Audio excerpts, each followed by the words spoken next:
This is the Pharmaverse podcast. I'm your host, Michael Petrak, engaging leaders from the pharma universe.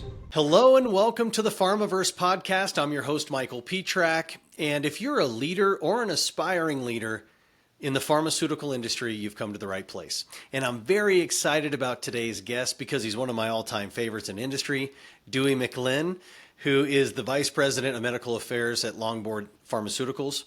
Now, let me just tell you quickly about Dewey. He's a PhD in neuroscience. He's been in the industry about 20 years and has been in people leadership for about 15 years. And he has some really fresh ideas and some unique best practices about leadership and people management. So, Dewey McLin, welcome to the Pharmaverse. Thanks, Michael. It's great to be here with you. I've known you for years as well, and it's nice to have the opportunity to have this conversation. You know, I actually took a peek at that. Our first conversation was almost to the day 14 years ago. It was September 1st, 2010. So, yeah, it's been nice seeing your career evolve. And I'm excited to dive right in. And the purpose I say dive right in is because you're also a PADI dive master instructor. Is that right? Now you're giving away my secrets, but yes, that's true. I love to dive, and we've been doing it, as a way to unwind for many. Just quickly, what's the best place that you've ever dove? That it has to be the island of Saba. It's just utterly unique place. It's a remote Caribbean island. It's first of all just thrilling to get to. It has the world's smallest commercial runway. So when you come in, you land on this like tiny little only flat spot in the island, and it's even more exciting leaving. Wow.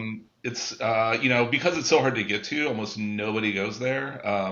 Really, the only people that go there are people who are bird watchers because birds build a lot of nests there in this isolated place, and scuba divers because it's surrounded by miles and miles of just untouched coral reef. So the island's nickname is actually I think it's the Unspoiled Queen. And so it's really, there's no beaches and no other reason to go there. So it's really just like a isolated diver's paradise. Yeah, sounds like anyone paradise. who likes ecotourism, I definitely would recommend it as a place to go check out. Awesome. All right. Well, hey, this isn't a scuba diving podcast, so let's talk career development and leadership.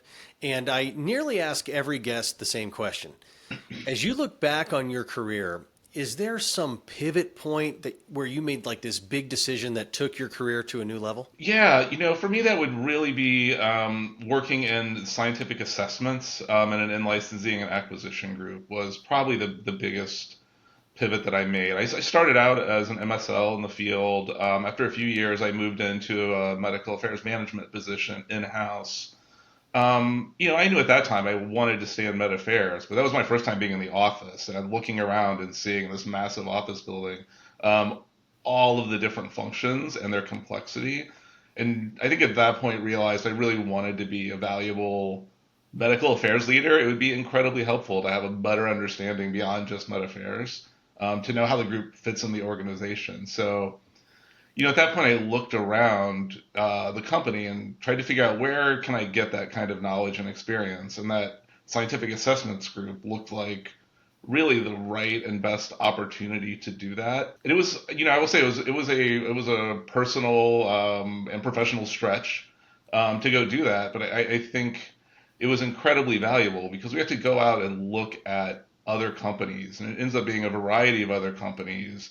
With a variety of assets in different therapeutic areas and all in different stages of development, and really seeing how all the pieces, fit together. And to go out and evaluate another company, I got to pull together teams from inside my company, from pharmacology and clin pharm and biostats and clinical and regulatory and PV. And, you don't become experts in those areas by any means, but you really get the chance to see the complexity and how they fit together during development, and get an understanding of that. And so I think really that was probably the best decision in my career because it gave me what I was hoping for, which was a 30,000 foot view of how all the things, everything fits together. And I think particularly in the startup environment, that's been helpful because it gives you the knowledge of maybe how to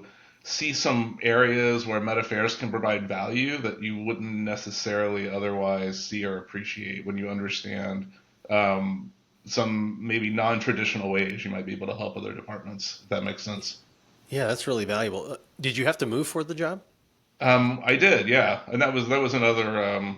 It's interesting you bring that up. That's a piece of advice I give people often is I think that first in-house job, there were probably more qualified people than me, frankly, within the company to take that job, but none of them were willing to move.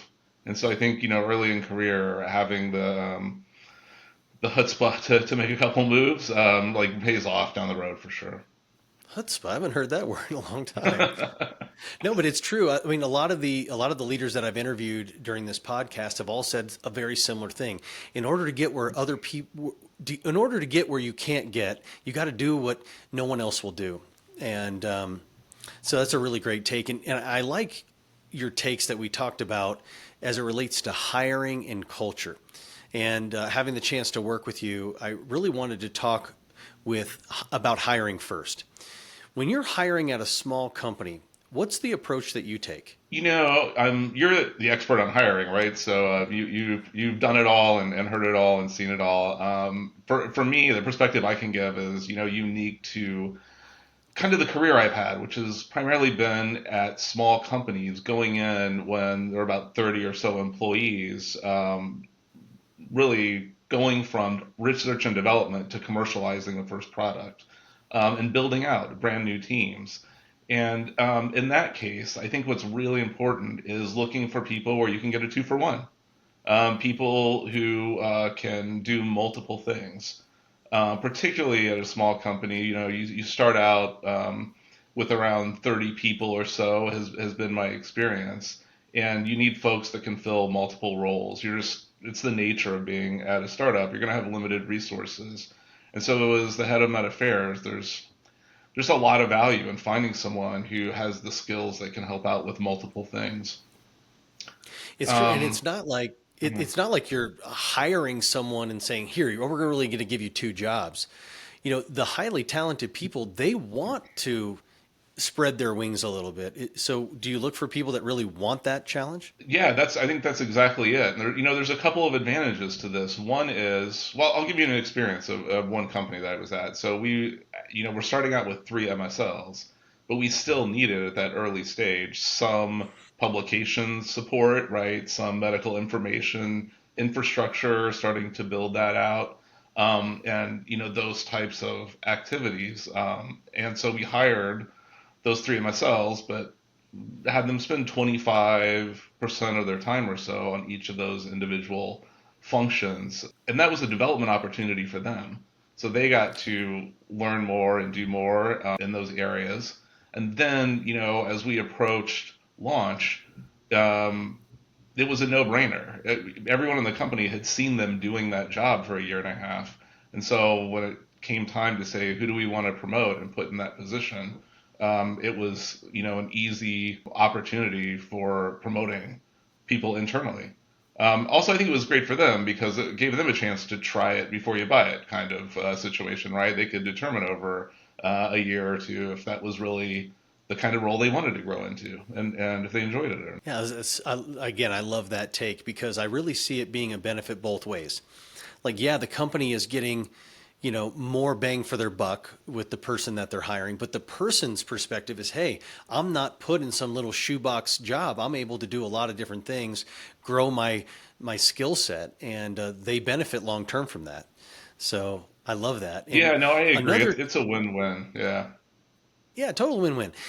Another take that I love of yours that I want leaders throughout the Pharmaverse to hear is that to avoid mishires, which are a nightmare, no one wants that. You do a pretty interesting practice with the people that you hire. Can you talk a little bit about that? Yeah, well, I will say, first of all, mishires are a nightmare. That's exactly right. And, just going back to personal experience, especially at a small company when there's only 30 people, you have to work so closely together and impact each other's daily lives so intensely that is particularly important. And one thing that you see at companies that are going through this transition from R&D to commercialization is there are like binary events and inflection points where suddenly you double or triple in size, and there's a lot of pressure to hire quickly. And so I think you have to be particularly careful in those environments about being disciplined, meeting the hiring goals, but also, creating the kind of environment where people feel safe saying, we're just going to have to, do extra work here until we find the right person because the cost of hiring the right, or I'm sorry, the cost of hiring the wrong person is so extreme that it's worth it to wait it out. Yeah. Oh yeah, but your question was about what kind of like tricks. So I have one thing that I always do. I think maybe with one or two exceptions during COVID, is I always have a meal with someone that I'm going to hire. I think in med affairs, it's sort of a no-brainer. First of all, it's a real situation, right?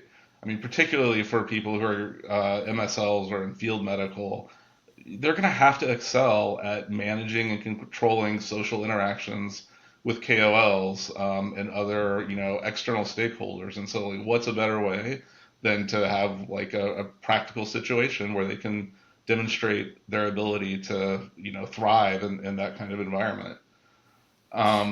So that's one aspect of it. But the other, aspect honestly is like it creates a lot of, I guess, cognitive load, right? It's a complicated situation because I know every time like you're out for a meal, something goes wrong, somebody spills something, usually it's me, or, drops a fork or the waiter messes something up. And there's just too much going on, I think, in those situations for someone to maintain an interview posture like they would in a 30-minute interview in an office, and people become themselves. And so I think it's a great opportunity to be in a real situation like that, that is for an extended enough time that people relax and show their true selves. It's so funny that you brought that up because I'm working with a client right now. The final interview is a dinner. They go to dinner with Really? the chief medical officer. And he said the exact same thing. He's like, I want them to put their interview guard down and I want to see who they really are. Yeah, that's wonderful. Yeah, I couldn't agree more. Yeah. I was like, that's Dewey McLin's trick. But, it really does help make sure it's not a mishire. Especially, this episode is brought to you by K. Bassman International, the leader in pharma and biotech recruiting. When pharma executives need to make critical hires, they go to the experts at K. Bassman, pharma's one-source staffing solution. Visit kbic.com. Now back to the episode. Culturally. And so I wanted to kind of spin this into a cultural discussion because the teams that you build always have these great cultures. How do you establish that as a leader? So I think my style and what I prioritize in building a culture is really getting the best out of people. I want to create an environment where people feel like it's safe and supportive, right?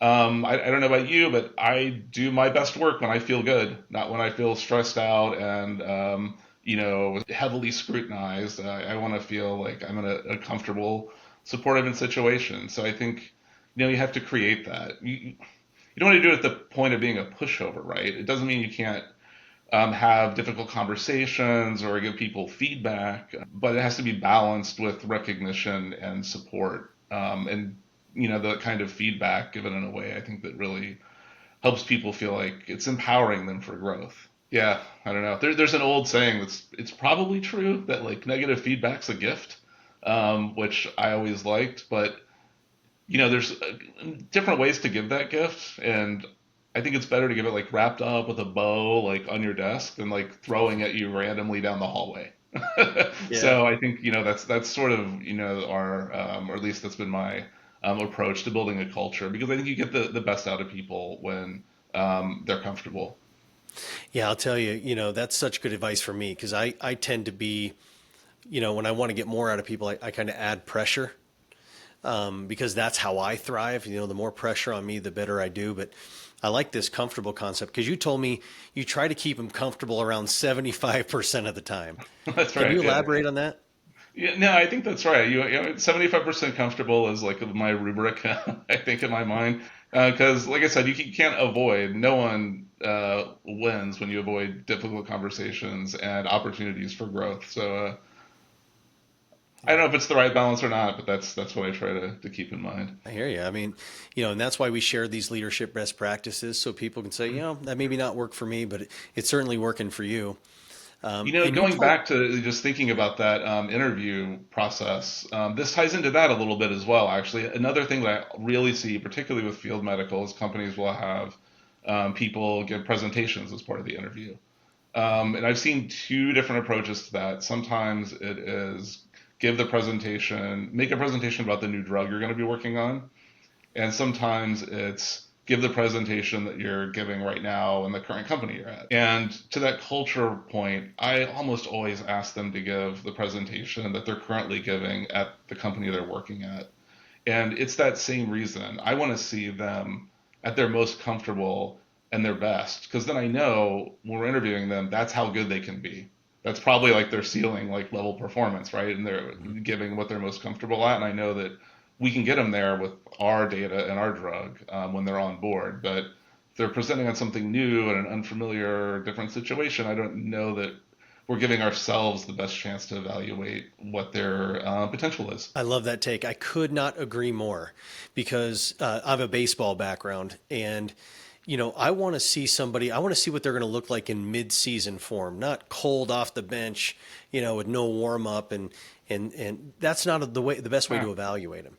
So I love that take. Whenever I'm talking to my clients, I say the same thing. Let them present on what they're used to presenting on. You're going to see what they're going to be like, not what they are, cold off the bench. That's a really good analogy. I'm going to use that someday.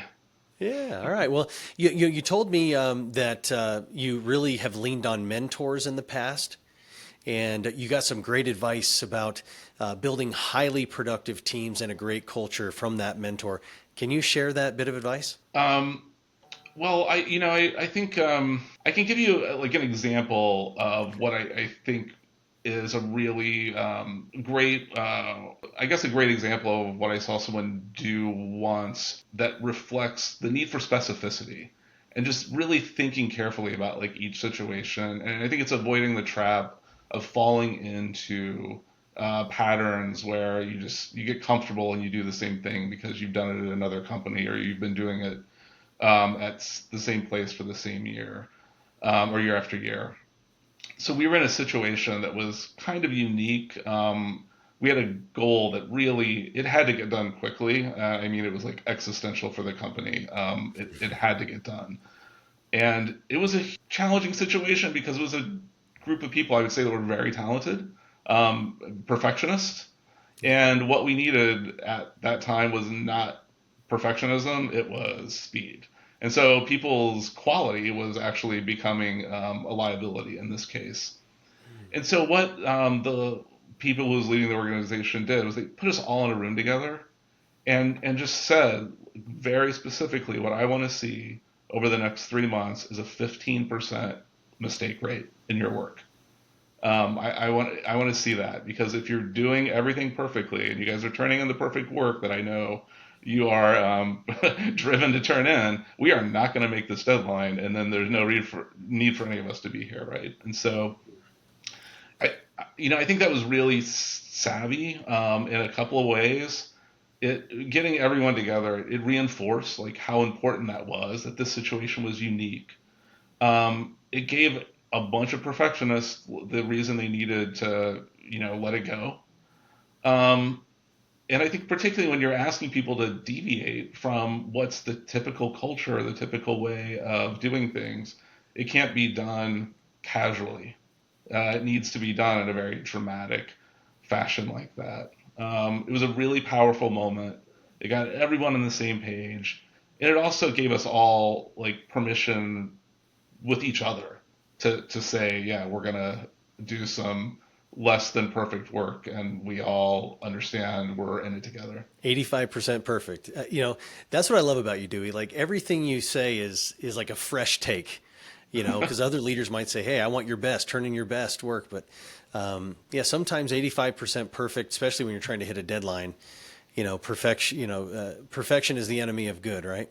Yeah, and just rote repetition is the enemy of good. It's really thinking specifically about like what leadership is needed in each situation. Specifically, I think is the big, take home. Well, I know that you're a mentor to several people, but you approach the mentor mentee relationship a little bit differently than most mentors do. Do you mind telling us a little bit about that? It's my experience has really been not to do things like mentorship too formally. I think particularly when I've seen people that are earlier in their careers, they don't even always necessarily realize they need a mentor, or the area they might benefit from a mentor in isn't obvious to them, and they might even be resistant to like having some kind of like formal mentor relationship. And so, what I've tried to do is particularly if I see someone that I think is really promising, is just go and take them under my wing. I think usually after a handful or so of opportunities to go out and get a coffee and just give some feedback unsolicited and suggestions and ideas, that they take it and it works and it kind of naturally blossoms into a more mentor relationship that maybe wouldn't have been so fruitful had it been approached in a more formal way. Yeah, I like that. Just take them under your wing because they may not even have the guts to ask. They may not even know they need a mentor. But if you see the potential and promise in them, you be the proactive one. Take them under your wing, and over time, that relationship will just continue to blossom. And the next thing they That's know, they great. have a mentor and didn't even ask for it. So, Yeah, exactly, exactly. Well, yeah. I also wanted to talk about Longboard Pharmaceuticals. I mean, what an exciting company. We all saw the phase 2 data that came out on the epilepsy drug. I don't want to get into anything proprietary or anything, but it certainly seems like there's some uniqueness there. Care to speak a little bit about that? I could talk about it all day. I'm incredibly excited to be at Longboard. One of the reasons is just like the management team here are really acting as leaders in the field. The drug we're working on is bexicaserin. It's for we recently finished, as you mentioned, like that phase 2 study for patients that have rare seizure disorders, developmental and epileptic encephalopathies, or DEEs. And I think what's really exciting is we move to phase 3. We're taking a new approach that hasn't been done until now, as people looked at drugs in the space. They kind of went indication by indication. So you go LGS and Dravet and TSC and so on. There's more than 20 different DEEs.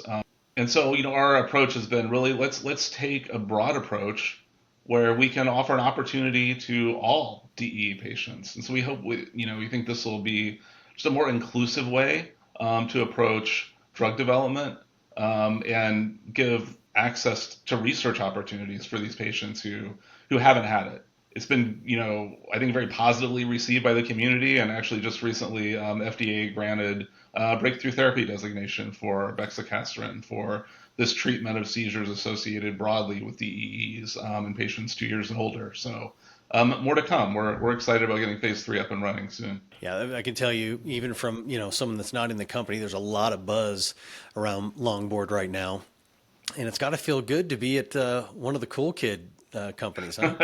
I'll say it is what it feels like, and I just couldn't be prouder of the relationships that we've had with the advocacy groups, with KOLs, with the agency, and getting everyone on board and trying to find a way to take this kind of inclusive approach. It's been really wonderful. Well, because I work in medical affairs, a lot of our audience is in medical affairs, and I really want to just take a few minutes to talk about how you're building your organization, because knowing you, it's not really cookie cutter.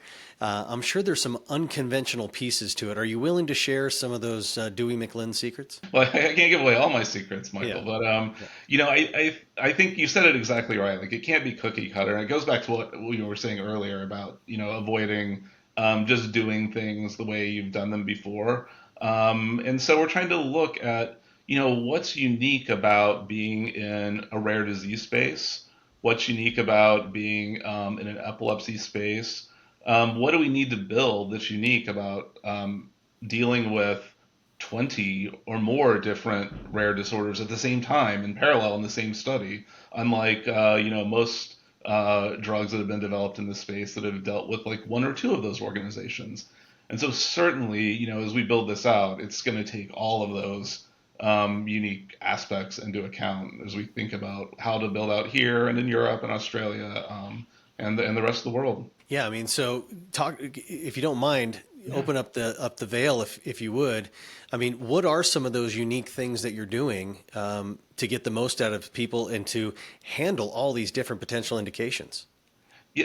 I'll tell you, probably the most important thing we did was bring on an advocacy person incredibly early. The first hire in Med Affairs we had was director of patient advocacy, and that person came on incredibly early, relative to most organizations, and has been helpful in making sure we are scheduled to go out and have lots and lots of engagements with those 20 groups and give talks at their meetings and meet the families and making sure we're getting input from the families and organizations as we design the phase 3 study and as we have these broader conversations. So that's been really key, I would think, in terms of the first and most important thing we've done out of the gate.